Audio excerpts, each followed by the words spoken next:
Bonjour et bienvenue sur une nouvelle vidéo sur la solution IT Glue. Je suis Maxime, responsable de support technique, mais également expert sur la solution IT Glue. Aujourd'hui, on va regarder comment se servir des drapeaux, donc des flags dans IT Glue, de façon à marquer vos documents selon leur état ou selon les besoins que vous pouvez avoir dans votre entreprise.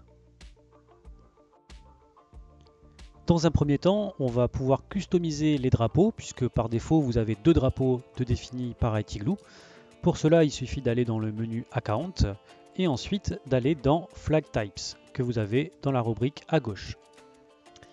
Par défaut, vous avez deux drapeaux qui sont brouillons et incomplets. Vous pouvez franciser les types de drapeaux et en créer de nouveaux.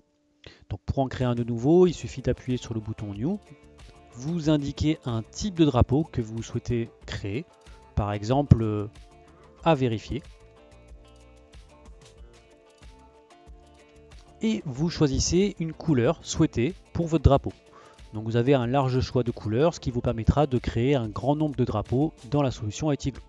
Ici, on va prendre la couleur marron et on appuie sur sauvegarder. Comme vous avez vu, vous pouvez choisir un drapeau par défaut qui sera utilisé pour chaque document que vous allez créer, de façon à avoir par exemple un drapeau à jour ou à vérifier sur chacun de vos documents.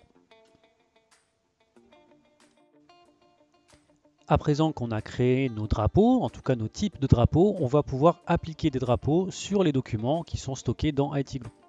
Donc ici, je reviens dans une organisation, Soft Demo, et je vais dans la rubrique Documents. Dans les documents, vous avez un certain nombre de documents créés ici en exemple. On va prendre par exemple dans Technique niveau 1 et dans KB, la documentation expiration dans IT Glue. Je clique dessus. Et vous voyez ici une option Add Flags.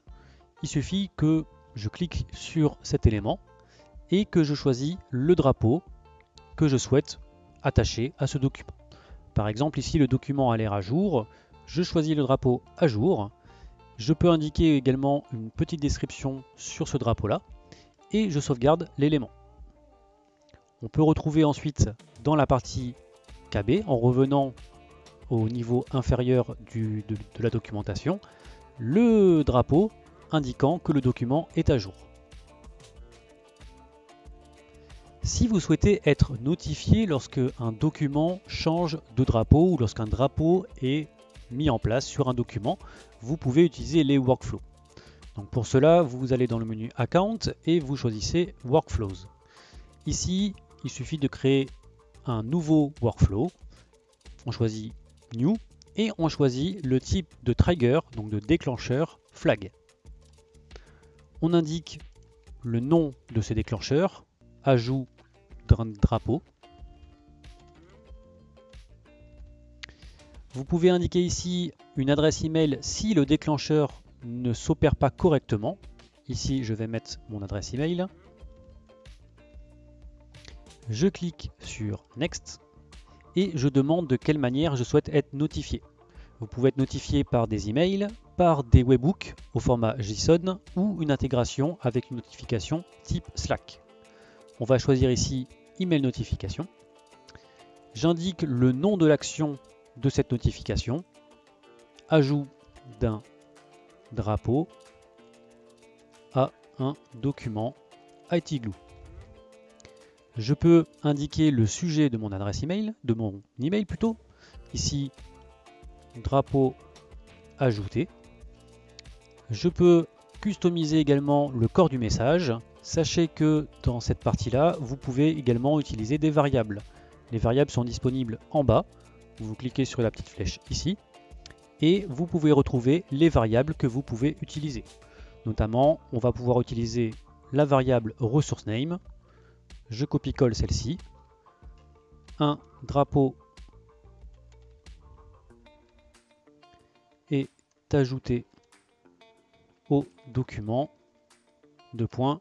Je copie-colle ressource name, ce qui permettra de récupérer le nom du document dans chaque email qui sera envoyé. Ça me permettra de savoir sur quel document le drapeau a été rajouté. J'indique également les destinataires de cette notification. Ici, je peux indiquer mon adresse email. Je peux également rajouter plusieurs adresses email si je souhaite notifier plusieurs personnes sur cette notification d'ajout de drapeau. Je clique sur Next. Je peux cocher l'option, en tout cas activer l'option Test Action qui va me permettre de vérifier si mon mail part bien vers la personne que j'ai souhaité notifier. Et je clique sur Finish. Une fois que ceci est fait, j'ai plus qu'à basculer le workflow sur l'option On de façon à ce qu'elle soit activée et mise en place. Concernant les workflows, je ferai une vidéo prochainement sur l'utilisation de ceci afin de vous montrer comment mettre en place des workflows sur différentes opérations qui peuvent s'établir dans IT Glue et la manière dont vous pouvez être notifié pour être au courant des modifications effectuées par vos techniciens ou les personnes manipulant l'interface. Je vous invite à nous suivre sur notre chaîne YouTube et à consulter le site www.whatsoff.com pour découvrir l'actualité de notre activité. Merci et à bientôt.